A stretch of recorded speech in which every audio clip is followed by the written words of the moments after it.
being able to search and discover new beers, new bars, and kind of try to be part of that local community. Because that's honestly what we're trying to create, is trying to create a community and bring people together just through the love of beverages.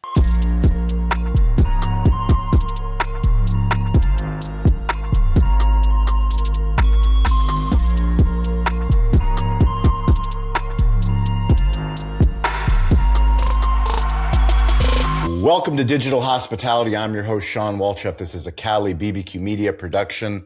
We believe that every business needs to build digitally first, especially brick and mortar businesses like bars, restaurants, breweries, hotels. And we believe that every business is in the hospitality business, whether you know it or not.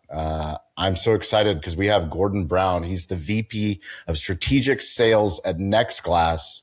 And the reason I'm excited for this interview is we believe in storytelling at the core of everything that we do. We started this show back in 2017, back when nobody was watching and nobody was listening. I was just a curious restaurateur, entrepreneur that thought that if we started a podcast, I could go interview interesting and impressive people that I could learn from. Gordon's background, spending time in data, spending time understanding the beverage industry is something that we hope to share with you guys on the show. Gordon, thanks for taking the time. Yeah, thanks for having me. Excited to chat more about data and just the beer and beverage industry in general. So the interesting thing for me about data is so much of what I do. I just got back from the National Restaurant Association show in Chicago. We work with some of the best in class technology providers for hospitality around the globe. Engineers, CTOs, CEOs, founders of tech companies love data. I would say more so than owners and operators, but owners and operators are starting to wake up and understand how much it matters. I would argue that the problem that tech has, as opposed to it's translating the data into a story. And Absolutely. What I'm excited to talk to you about is the stories that the data has taught you over the years. Let's start with, when did you first become obsessed with the beverage industry? Yeah, I mean, I think just like any other young male, started to drink, craft beer back in San Diego, California. And so luckily enough to be a part of that, very mature market, and didn't realize how spoiled I was until I kind of got outside of San Diego. But got into the craft beer industry back in 2012, started with Granularity Brewing Company just as a beer tender. Wanted to kind of pour beer and just work behind the bar there and get to know people and get to know the industry from a kind of insider perspective. And very quickly got into sales, was just fascinated with what the sales reps were doing and had really good conversation with the sales managers, and quickly became a street rep and managing a regional Northern California for the whole region. After about a year working there, and then took over NorCal, Pacific Northwest, and then very quickly moved to most of the West Coast with Granularity Brewing Company. But was just fascinated with the beer, fascinated with the industry. But data played a big part of why I was successful, is because I really leaned into seeing where there was opportunity, seeing where we were declining, and just looking at our brand in particular, but also looking at competitors, looking at where I feel like we had more opportunity by style, by size, by draft, by can, by bottle, you name it. I'm a very curious person. And so having access to it, we had a lot of VIP data. So very lucky to have that as well, because most breweries can't afford it. It is pretty pricey, but it's extremely valuable for us. But yeah, that was a big part of kind of what got me into the industry. Ended up working for Lost Abbey for a couple of years in San Diego as one of their sales managers, and then worked for Scout Distribution. So really got to know that other side of the business as far as being a distributor rep, manager there. But then when I moved up to Vancouver, Washington, where I am now, I ended up managing the entire Western United States for Montucky Cold Snacks. I'm not sure if you've ever had them, but just a really crushable light lager.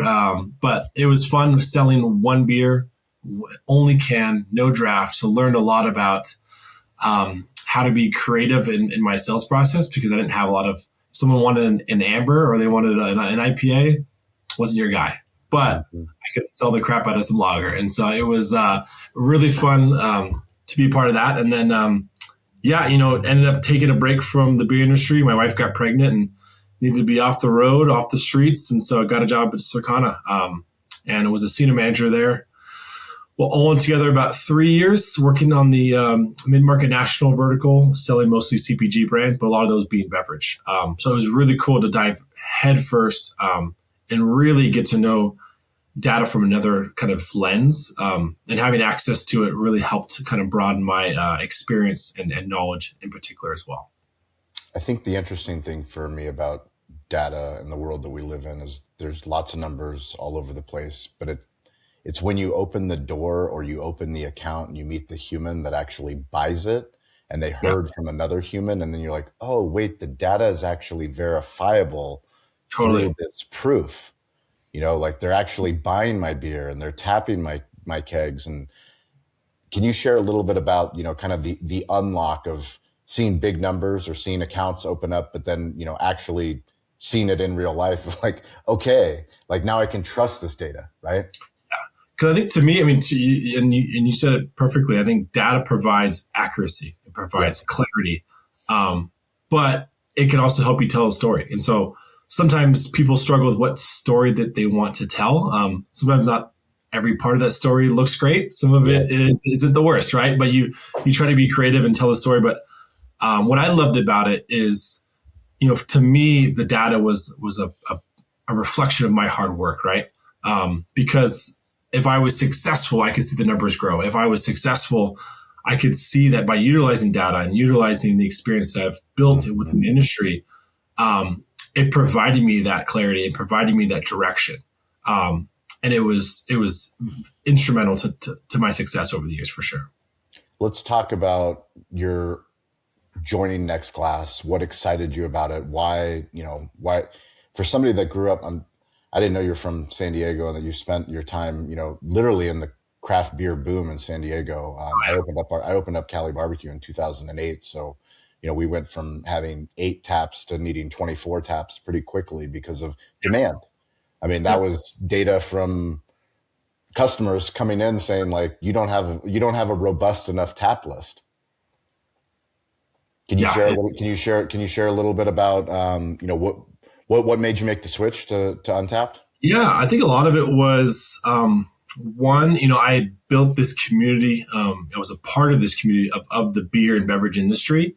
And I feel like as a part of Circana, I just missed that, right? I missed working with breweries. I missed working with a lot of these kind of alcoholic or non-alcoholic beverage brands. And I just really missed being a part of that. And I think to me, it was a very eye-opening and kind of just wonderful experience because I feel like everything that I've done up to this point brought me here, right? My experience in beer, my experience working with, restaurants and understanding the consumer, and also getting to know data from a different lens. Now I get to sell data to beverage brands and get to be a part of the industry kind of in a different form, right? And I still get to work remotely. So that was a big plus as well. So it's been great. I think, coming to Next Glass, it is a wonderful time too, because we're going headfirst into data. That's data that we're capturing from Untappd for Business.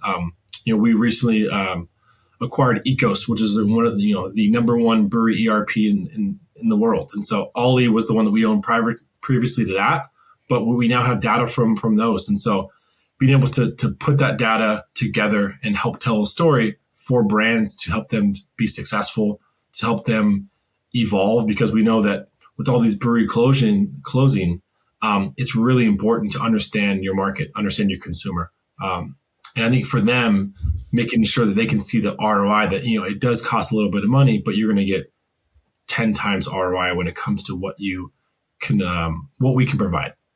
Let's talk about the elephant in the room, which is the breweries closing, what, the public perceives as people drinking less. What is the data telling you? I think it's a very kind of foggy view on what's happening in the industry. I think the closures were probably a good thing. It's terrible that people have lost their jobs, that people lost their businesses. But you said it earlier. I mean, there was a huge boom in the beer industry. The pandemic exposed a lot of people's flaws when it comes to, distributing too far. Looking at, the modern times is that story that I hate to tell, but it's like, it was very eye opening to me because I felt like they were top of the world, right? One of the best brands in the US, let alone on the West Coast. They had probably 7 locations. They're on top of the world, sold their own coffee, and out of nowhere they closed, right? And you're like, what's happening? And so you're seeing brands now pull out of almost all states, not in staying just locally within their own state, maybe just adjacent states, but you're seeing a lot of the exposure to what's happening. The consumers are drinking less. They're drinking more non-alcoholic beverages. They're drinking RTDs. So I think what did you say? They're drinking what? RTDs? More RTDs. Yeah. What's an RTD? Those like ready to drinks, the Trulies, ready to drink. Okay, RTD. Ready to drink. Got it. Anything that can is an RTD. So and does it have to be a spirit to be an RTD? To be an RTD, correct. Is there an ABV requirement for it? So there's different types. You have what we call like an FMB, like a flavored malt beverage, which would be like a White Claw or Truly. And then you've got the RTD, which are spirit based. You got your High Noons and your Cutwaters, and those have been the fastest growing segment.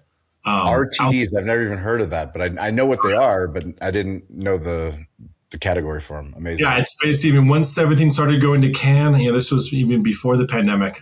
Yep. Just the ability to have things in a smaller container, to be more mobile, take them to the park, take them on the plane. Obviously you're checking your bag, but you're seeing wine in cans. You're seeing hard kombuchas in cans.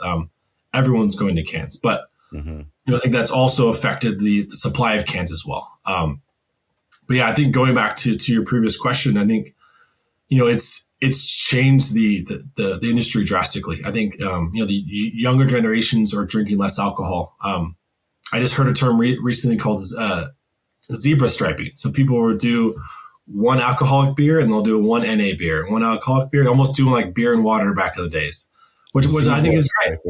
Yeah, I think that's great. I think it's a cool term. It's kind of funny. I think something new. I had no idea. I think that's a big part of like staying in touch with the consumer and staying in touch with what the industry is doing. You're seeing more breweries now doing hop waters. They're doing in-house seltzers. They're doing in-house NA beers. There's a brewery in San Diego that just opened up. All they're doing is contracting non-alcoholic beers. I think it's called Monday Morning Brewing, and they're doing all the pasteurizing in-house. And so they're going to provide NA beers for anyone who wants to basically make their own. It doesn't have the capability or the funds to have the equipment. So interesting. Yeah. What other trends are you seeing for our restaurant audience, our bar audience that's watching, listening? Like, we live in a world where we have so much information. We have ChatGPT, we have Claude, we have Gemini, we have all of these tools, but they need context. If you don't have context, you're going to get answers that are going to lead you astray. Tell us a little bit about the tools that you guys have that help owners and operators stay on top of these trends. Yeah, so Untappd Business is our big solution that we can provide to those restaurant bar owners. And one, it's a menu management platform, but it also kind of houses a lot of the Untappd data, so you can see the beers that are being checked in locally. But the things that we can provide these bar owners is, one, they get to manage and publish their menus in the solution. They can send it out to their digital board if they want to publish it on their website, if they want to create QR codes. So we're creating more flexibility and more customization for them to basically create the menu that they want. But also on the back end, we've got analytics that'll show them what beers are trending around their venues. So when we say venue, that brick and mortar location. So what styles, what beers, and what are the consumers liking? And I think the rating aspect of Untappd, because, if your listeners don't know what Untappd is the largest search, discovery, and rating platform for any kind of craft beverage enthusiasts. And so what they do is they check in a beer, could be a brewery that they're going to. They check in the IPA. They say, this is awesome. I'm going to rate this a 4.5 stars. Yeah. So provide that level of granularity in regards to that preference of which beverages they prefer, I think is really powerful. Because if it's your own beer, one, you get a firsthand look into what are my consumers actually enjoying, and also what's happening around me that I should pay attention to, right?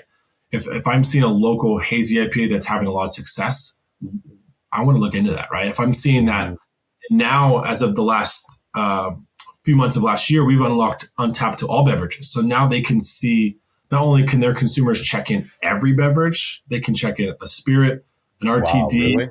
They can check in a Coca-Cola. But it gives them more Pepsi? of an anything, Pepsi. Yeah, so I can find out where the Pepsi's at. see, there you go. Sorry. It's all good. So now, like, the owners can really have a firsthand look into like what are my consumers really enjoying, and that's been a huge kind of influx for us as far as the additional data that we're capturing. Because right now it's about 8,000 to 9,000 check-ins per week for those non-beer categories, which is great. You know, it's a growing segment for us, but it allows those owners, those bar managers, to basically understand the consumer at a deeper level as well. Can you share some best practices of, you know, the businesses that are using Untappd for business? Like, how frequently are they updating their menus? How frequently are they tapping in and, you know, changing it, you know, digitally on their digital display, as well as, you know, through the point of sale? You know, it's still a little different, because I feel like, you know, especially in my local market, you're seeing less and less of those like very high rotating craft beer bars. Mm-hmm. You're seeing more people who are sticking to more of those core options with a few of those kind of, you know, rotating taps. But you're seeing a really nice balance nowadays. I think for a while, most accounts were very IPA heavy, but now you're seeing them really pull back. Yeah, I got support. Like, remember the IPA years? It's like the heavier IPA, the double IPA. It's like, okay. But you look at, like, you know, hazies and what I call clear IPAs are still leading the charge in regards to those beer sub-styles. And so, but you're seeing a huge spike in American lagers, American light lagers. So kind of that craftier version of, like, you know, a Bud Light, a Coors Light. You're seeing a big spike in Japanese lagers. And so lagers in general, especially where I live in the Pacific Northwest, because there's so many high quality options, you're seeing a lot of ciders, a lot of kombucha still. You're seeing lagers, you're seeing ambers still. There's a lot more of a balanced view onto what people are putting on their menus, which is awesome. And a big part of it is, again, it depends on where you're from. I think, you know, Oregon is still very hyper local, but overall, you're looking at like California, you see a lot of people from Colorado on tap, from the Midwest. So there's quite a bit of a balance. It all depends on the region, but I think in a sense, you're seeing non-alcoholic options on menus. You're seeing the RTDs, you're seeing hop waters on menus. And so they're expanding those segments to not just beer, wine, and spirits. They're including everything, because, again, I think they want to be inclusive to all preferences in regards to what the consumers like to enjoy. It's great. Can you talk a little bit about the community that's been built on Untappd? I mean, these are beverage enthusiasts, not just beer enthusiasts, but spirit enthusiasts, NA Bev. Like, they want an experience, and they learn to trust where other people are showing up. I mean, that's the only way any of these things become successful. Yeah, I mean, it's a great community. I mean, for the longest time, it was only beer. I think a lot of our consumers, our users, are really excited about the ability to check in more beverages. Yep. A big one that they were not able to check in last year was anything THC, CBD related. Interesting. So now they can check in all those beverages. And so for a lot of those people, it's not just the ability to check it in. It's like, if I want to find something that I really enjoy, right? Now, people who are able to check in, you can see, oh, this bar, if they're not a verified menu, you can see that it's had a check-in from like an NA that you love, like let's say an Athletic or a Best Day Brewing. Sierra Nevada Trail Pass is one of my favorite NA IPAs right now. So I think the community that we've created over the past 16 years has been awesome. I mean, the ability to track and log your beers has been huge, because people love the idea of, I've got over 5,000 check-ins. It's a very competitive market too. So people love to kind of outdo their friends in regards to what they're checking in. But it's been great to see just, that we still have this very loyal community that's a part of this beer and beverage space. Yeah. I'm very interested for anybody that's a restaurant owner or that's a bar owner that's watching this, that's listening to this. Like I said, I just got back from Chicago. So, 2,200 vendors are there trying to sell me things. The basics matter. Understanding every single restaurant and every single bar needs to have a great beverage program. Can you share a little bit of the benefits that people get from working with Untappd for Business? Yeah, I think with Untappd for Business, there's a lot of things that we're adding to it. But I think the ability to be searchable and findable as a part of a verified venue is massive. Because when someone goes on to search, because some of our users don't rate many beers anymore, they don't check them in. They use it to search for their favorite beer. They look to, if they're in a new town and they just flew into Chicago and they have no idea where to go, they can look at what are those local bars around them. And when they find the bars, they can look at their menus right there on the app, which really saves time from going to that kind of outside source in regards to the website. Yep. But that's a big part of it, is being able to search and discover new beers, new bars, and kind of try to be part of that local community. And that's honestly what we're trying to create, is trying to create a community and bring people together just through the love of beverages. What do you think is the most important question I haven't asked you yet is? Oh, man. I'm trying to think through. I think we've touched on most of it. I think the data part of it, I think any questions pertinent to data would be great. A little bit deeper into like the levels of granularity that we can provide in data. How deep can you go on data? So for us in Untappd, a lot of the data that we capture is through a check-in. But what we bring in as a part of that check-in is we can understand, what age group that person falls under, the gender, the location. But a big part of it, you can see where are they enjoying these beverages, because that's a big part of what sets our data apart from, like, let's say a Circana or Nielsen. A lot of that point of sale data, it's someone going to a grocery store, they're going to a liquor store, and they're going to a gas station and they're buying a 6-pack, and that's all you see. But you don't see when they're consuming it. You don't see if they're enjoying it. So, and a big part of it too is even if you go to the panel data side of it. So like point of sale is more transactional, but panel what you get from like Numerator, Circana has their own panel, that's households. So you would be able to see the purchasing patterns of a household. But if I go to the store and buy a bottle of wine for my wife, that's a household. But if she's enjoying a glass of wine at home and she checks it in, I understand who that consumer is. I know who's drinking it, and I understand to a better degree who my demographic is and who my consumers are. So I think that the more you can start to realize who your consumer is, the more you can really start to target your marketing, really start to figure out, okay, I understand these consumers live in a certain area, that they're in the area of my bar. It's like, maybe I should start putting these wines on tap or having these wines available. So the data to me gives the owners and, whether it's bars, restaurants, just a more granular view of who the consumer is, and how I can basically provide the best experience for them when they come to my restaurant. So there's over 160,000 locations on Toast. I'm heading to London and Dublin to tell more Toast stories. I actually learned about Untappd for Business on a much deeper level at the Toast Partner Kickoff. For those that are on Toast, what are the benefits of the Untappd for Business and Toast integration? I mean, the number one benefit is just the seamless integration when it comes to not having to put your new menu options or menu items into Toast and then put it into Untappd.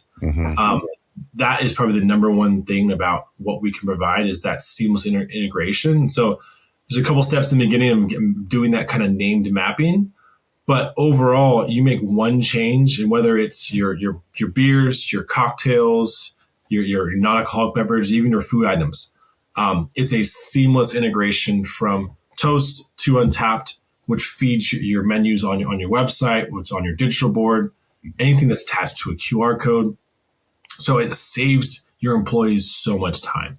And the best part about what we can provide on the Untappd side for Toast is that we have the largest dictionary for all beverages. So if they're trying to add a new beer and they don't have to input it, the full name, the ABV, the IBUs, the description, or whatever they want to add, it's already there. So now that we're completing that kind of integration from Untappd to Toast now, it'll be a lot easier to find and add items as well, which is going to be a huge help, because that's a big part of what we're trying to do. Is we're trying to make people more efficient, trying to help save time so they can spend more time with their customers and really help provide that best experience. Amazing. Gordon, what's the best way for people to keep in touch with you, keep in touch with Nextglass, Untappd, all the places? Yeah, I mean, for us, Nextglass, nextglass.co is our website, untappd.com. For me, any email is great. Gordon.brown@nextglass.co is great. Or just find me on LinkedIn. I love get into connecting with people, putting a face to a name. But those are the main channels that we kind of work through. And then Nextglass even has a solutions tab. You can see everything that we work as far as those subsidiaries, as far as Ollie, Ecos, Untappd for Business, Untappd Insights, things like that. Well, you guys are the beverage experts. We appreciate you taking the time to educate me and our community.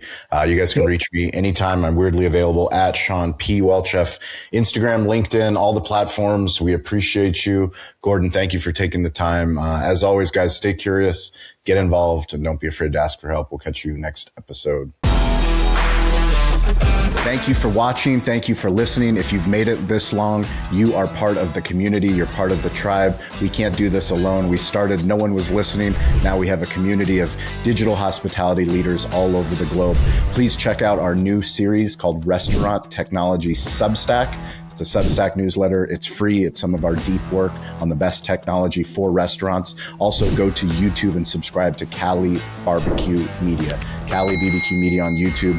We've been putting out a lot of new original content. Hopefully you guys like that content. If you want to work with us, go to betheshow.media. We show up all over the United States, some international countries. We would love to work with you and your growing brand on digital storytelling. You can reach out to me anytime at Shawn P. Walchef on Instagram. I'm weirdly available. Stay curious, get involved, and don't be afraid to ask for help. We'll catch you next episode.